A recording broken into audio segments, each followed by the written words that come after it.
Nanda discharge ആയി അല്ലേ? ആ അതെ. മാഷിന് നന്ദനെ അറിയോ?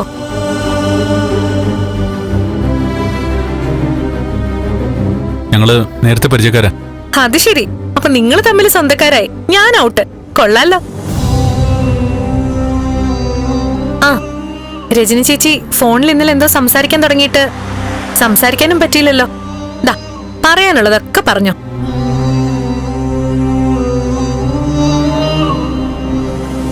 കണ്ടോ, ഇവര് മച്ചന്മാരായി. ഇന്നലെ സംസാരിക്കാൻ പറ്റാത്തതൊക്കെ സംസാരിച്ചോ.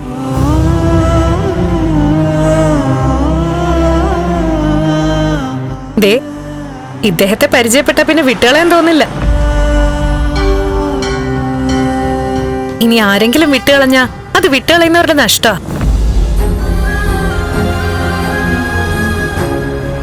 പറഞ്ഞില്ലേ, ഒടുക്കത്തെ പോസിറ്റീവായി മാഷ്.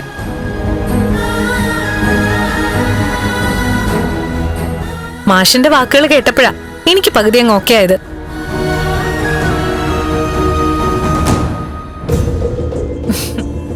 രജനി ചേച്ചി ഇങ്ങനെയാ മാഷെ, പാവാ.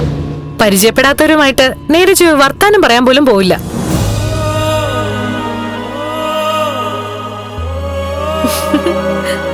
കേട്ടോ നന്ദാ, ഞാനിന്നലെ ചേച്ചിയോട് പറഞ്ഞു ഇവര് രണ്ടുപേരും ഒരേ റേഞ്ചാണെന്ന്. എനിക്കെന്തോ അങ്ങനെയാ തോന്നിയേ.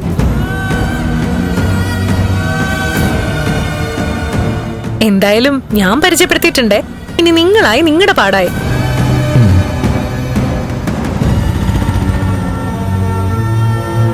എന്താ പിന്നെ നന്ദ, നിങ്ങൾ ചെല്ല്. മീര, കുറച്ച് അത്യാവശ്യമുണ്ട്, നമുക്ക് കാണാം. ആ മാഷെ, ഒരു ദിവസം ഞങ്ങളുടെ വീട്ടിലേക്ക് വരണം.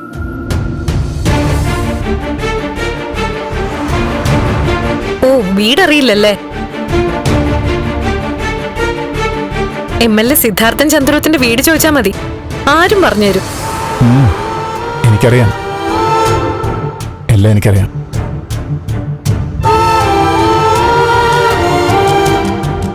ചെല്ലട്ടെ.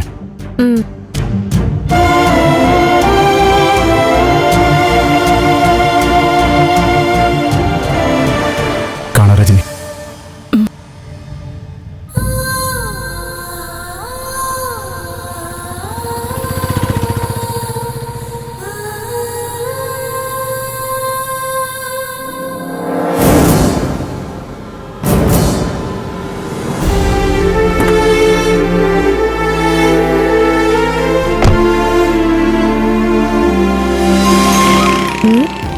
ഇതെന്താ ചേച്ചിയുടെ മൂടാകെ മാറിയ? ഇവര് തമ്മിൽ എന്തെങ്കിലും പ്രശ്നമുണ്ടോ? ഒരു പ്രശ്നമില്ല, നീ വന്ന് വണ്ടി കയറിയ. ഇത് മൊത്തത്തിൽ പ്രശ്നമാണോ?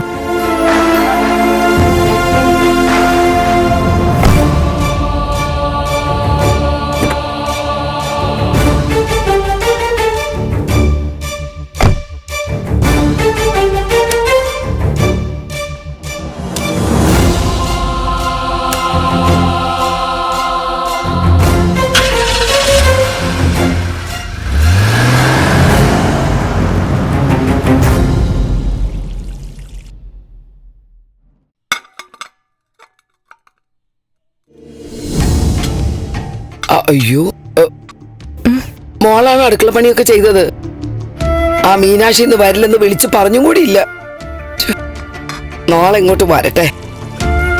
മോള് പോയിക്കോ, എല്ലാം ഞാൻ ഇനി ചെയ്തോളാം. ഇങ്ങോട്ട് വരാൻ തുടങ്ങിയപ്പോഴാ ഗൗരിയുടെ അച്ഛനും അമ്മയൊക്കെ വന്നതേ. ഗൗരിയുടെ അച്ഛന്റെ ദേഷ്യമൊക്കെ മാറിയോ ആന്റി? പിന്നെ ഒരുപാട് പലഹാരങ്ങളൊക്കെ ആയിട്ടാ വന്നത്. എല്ലാവർക്കും വലിയ സന്തോഷായി. കല്യാണം കഴിഞ്ഞ പെണ്ണിന് ഒരു വിശേഷമൊക്കെ ആവുമ്പോ അച്ഛനമ്മമാര് പഴയതൊക്കെ മറക്കും.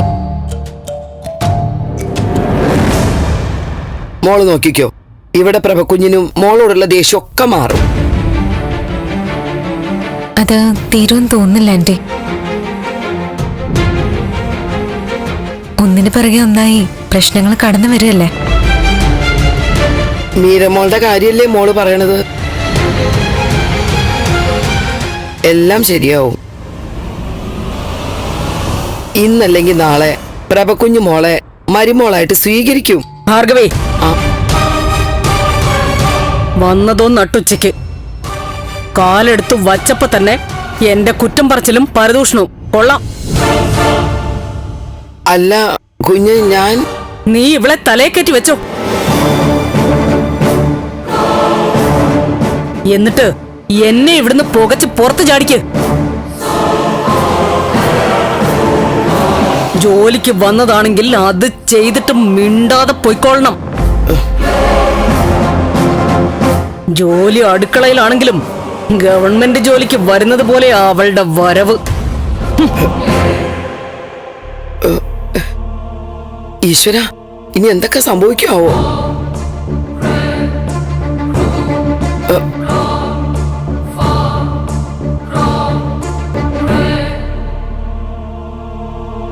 ക്ഷമിക്കണം കുഞ്ഞെ, എന്റെ ഭാഗത്ത് വീഴ്ചയാ. ഗൗരിയുടെ വീട്ടുകാർ വന്ന സന്തോഷത്തില് പറ്റിപ്പോയതാ. ഇനി ആവർത്തിക്കില്ല. നിന്നോട് ഞാൻ 1000 വട്ടം പറഞ്ഞിട്ടുണ്ട് നീ എനിക്ക് അടുക്കള പണിക്കാരി അല്ലായിരുന്നു എന്ന്. പക്ഷേ ഇപ്പൊ നീ ആ ലെവലിലേക്ക് ഉയർന്നു. ഇങ്ങനെ ക്ഷമ ചോദിക്കേണ്ട അവസ്ഥ ഇതിനു മുൻപ് ഉണ്ടായിട്ടുണ്ടോ? അറിയാം കുഞ്ഞെ, കുഞ്ഞു പറയുന്നതിനപ്പുറം ഈ ഭാർഗവിക്കില്ല. ഇതിപ്പോ പറ്റിപ്പോയി.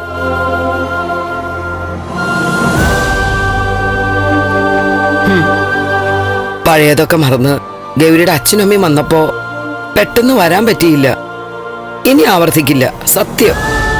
ആ ശരി. പിന്നെ കുറച്ച് കഴിയുമ്പോ മീര ഇങ്ങെത്തും. അവളുടെ മുറി നന്ദന്റെ മുറി തന്നെയാ. ഒന്ന് തൂത്തു തുടച്ചിട്ടേക്ക്.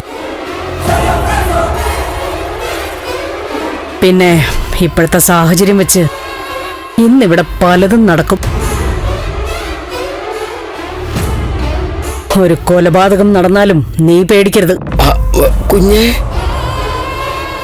എല്ലാം അറിഞ്ഞിട്ടും അനങ്ങാപ്പാറയെ പോലെ നിൽക്കുന്നവര് ഒന്ന് മാറ്റി ചിന്തിച്ച ഇവിടെ വലിയൊരു അപകടം നടക്കാതെ നോക്കാം. ഒരു കുടുംബം മുഴുവൻ ഒരാള് കാരണം നശിക്കട്ടെ എന്ന് വച്ചാൽ എന്ത് ചെയ്യാൻ പറ്റും? കുഞ്ഞെ ദേവിക മോള്. നിർത്തടി. നീ ആരെയും ന്യായീകരിക്കാൻ വരണ്ട. നീ നിന്റെ ജോലി നോക്ക്. ഓ,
എന്തോ എനിക്കൊരു പേടി പോലെ. മീര ഇപ്പൊ വരും. എന്നെ കാണുമ്പോ എങ്ങനെയാവോ അവള്? എന്താ വേണ്ടെന്ന് ഇപ്പൊ എനിക്കൊരു കൺഫ്യൂഷൻ. ഒന്നും അറിയാൻ വയ്യച്ച. കുറച്ചു നേരത്തെ ഇവിടെ തന്നെ നിക്കണമെന്ന് ഉറപ്പിച്ചതാ. പക്ഷേ ഇപ്പൊ എനിക്ക് ഭയം തോന്നുന്നുണ്ടച്ചാ. നീ ഭയന്നു തുടങ്ങണം. അതിനെന്താ വേണ്ടതെന്ന് എനിക്കറിയാം. ഹരിയങ്ങള് പറഞ്ഞതൊക്കെ ഓർക്കുമ്പോ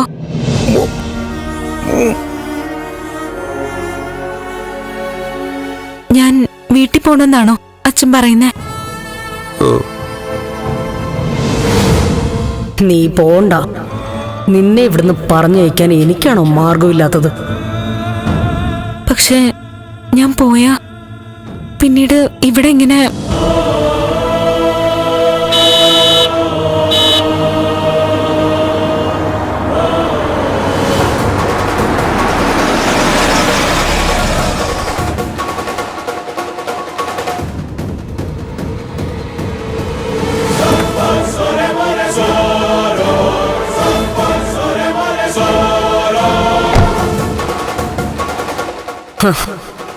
അവര് വന്നു. നീ കണ്ടോ പ്രഭയുടെ അടുത്ത നീക്കം എന്താണെന്ന്?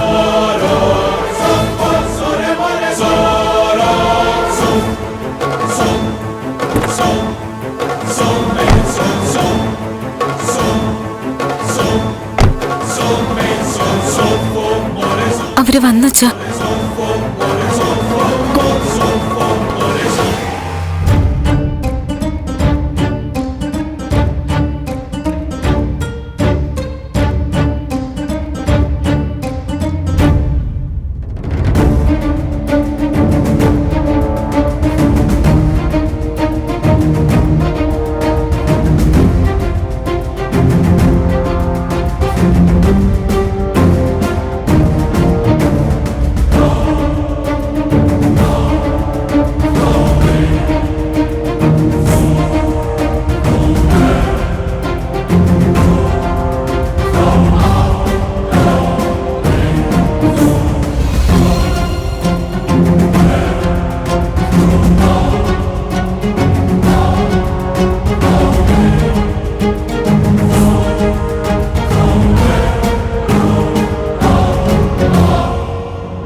ഇതെന്താ പുതിയ ആചാരം?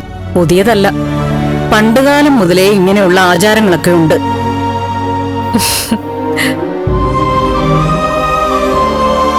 ഒരു പുതിയ ജീവിതം തുടങ്ങുക. വിഷമങ്ങളെല്ലാം മാറി ഇനി അങ്ങോട്ട് ഐശ്വര്യം വരണം.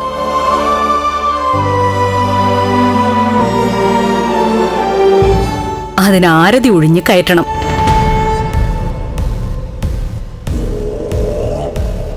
അത് കൊള്ളാലോ, ഒരു രസമുണ്ട്. ആന്റി ധൈര്യമായിട്ട് ഒഴിഞ്ഞോ, ഞാൻ റെഡിയാ.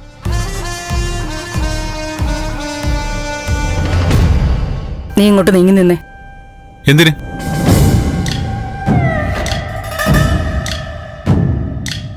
ഇനി അവനെ സങ്കടപ്പെടുത്തണ്ട. ആന്റിക്കും വിഷമാവാതെ നോക്കണം.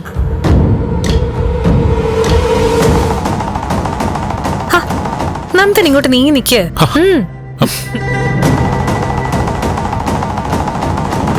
ആന്റി ഒഴിഞ്ഞോ.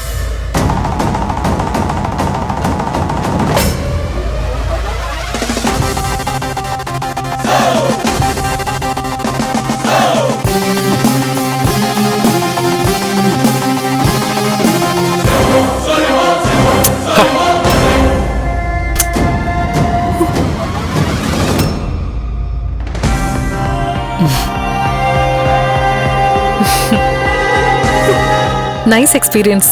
എന്റെ കൃഷ്ണ, ഞാൻ എന്തായി കാണുന്നേ? നിക്കട അവിടെ, കഴിഞ്ഞിട്ടില്ല.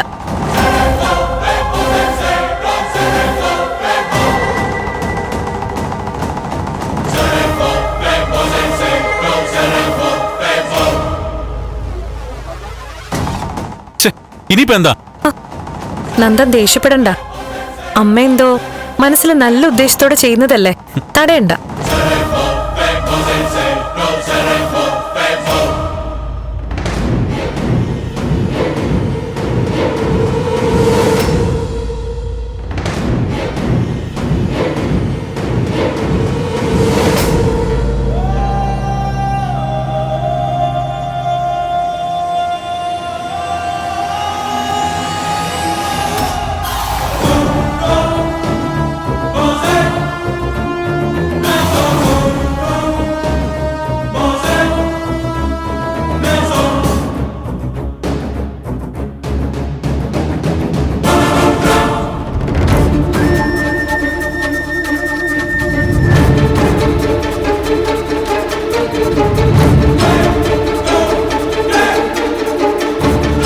ദാ മോളെ വലതുകാൽ വെച്ച് കയറ്.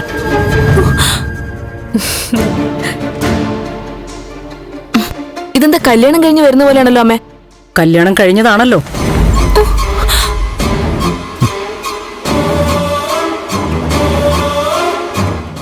ദാ മോളെ പിടിക്ക്.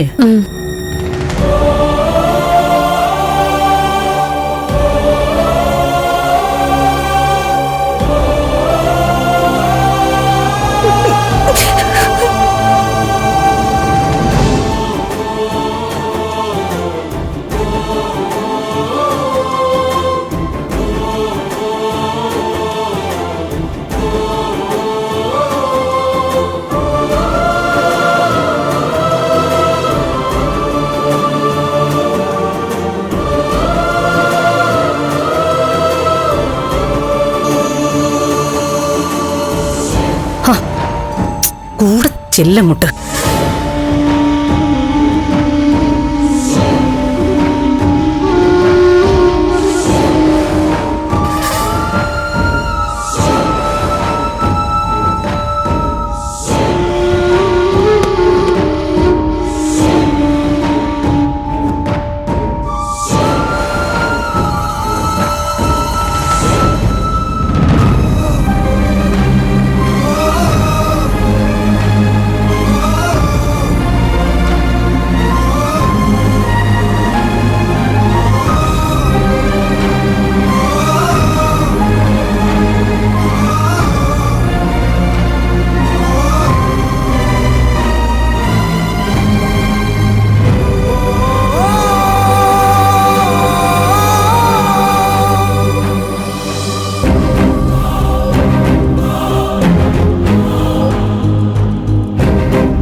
നീ ഇവിടെ നിൽക്കാതെ മീരമോളുടെ അടുത്തേക്ക് ചെന്ന് നിൽക്ക്.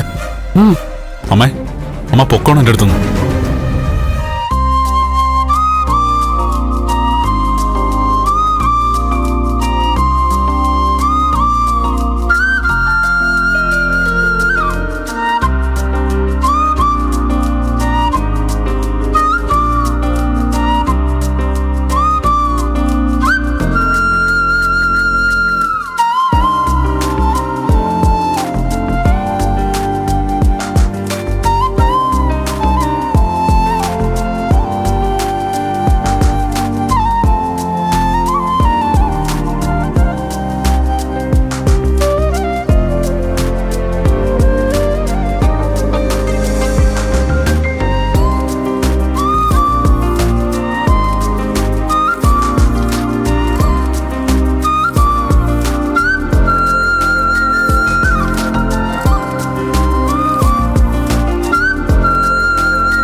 മാമോളെ.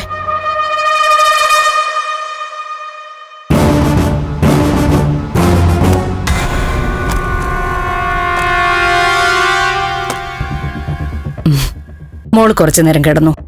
യാത്ര ചെയ്ത് ക്ഷീണിച്ചല്ലേ? എന്തിനാ ആന്റി, ഹോസ്പിറ്റലിൽ ഫുൾ ടൈം കിടപ്പായിരുന്നില്ലേ? ഇനി ഞാനൊന്ന് പുറത്തൊക്കെ ഒന്ന് നടക്കട്ടെ. ജാനകി പറഞ്ഞതൊക്കെ ഓർമ്മയുണ്ടല്ലോ. റെസ്റ്റ് എടുക്കേണ്ട സമയോ. പറഞ്ഞതനുസരിച്ചില്ലെങ്കിൽ തിരിച്ച് ഹോസ്പിറ്റലിൽ കൊണ്ടാക്കും. ശരി ശരി, ഞാൻ അനുസരിച്ചോളാം. മോളുടെ ഡ്രസ്സും സാധനങ്ങളും എല്ലാം അവിടെ എടുത്തു വെച്ചിട്ടുണ്ട്. ആന്റി, എന്തിനാ എന്നെ നന്ദനെ ഒരുമിച്ച് നിർത്തി വിളക്കും സ്വീകരണമൊക്കെ? രജനീച്ച് പറഞ്ഞ പോലെ കല്യാണം കഴിഞ്ഞ് വരുന്നവരല്ലേ അങ്ങനെ സ്വീകരിക്കാറ്. എന്താ മോൾക്ക് ഇഷ്ടപ്പെട്ടില്ലേ? എനിക്കതൊരു കൗതുകമായിട്ടാ തോന്നിയേ. പക്ഷേ നന്ദൻ ഒട്ടും ഇഷ്ടായിട്ടില്ല, ഉറപ്പാ. ഞാൻ മുമ്പ് മോളുടെ അടുത്ത് പറഞ്ഞു, ആ ദേഷ്യം ഇഷ്ടം കൊണ്ടുണ്ടായതാ. നീ മനസ്സ് വെച്ചിരുന്നെങ്കിൽ ഈ നാട് മുഴുവൻ അറിഞ്ഞ് ചന്ദ്രോത്തേക്ക് കാലെടുത്ത് വയ്ക്കേണ്ട സമയം കഴിഞ്ഞില്ലേ?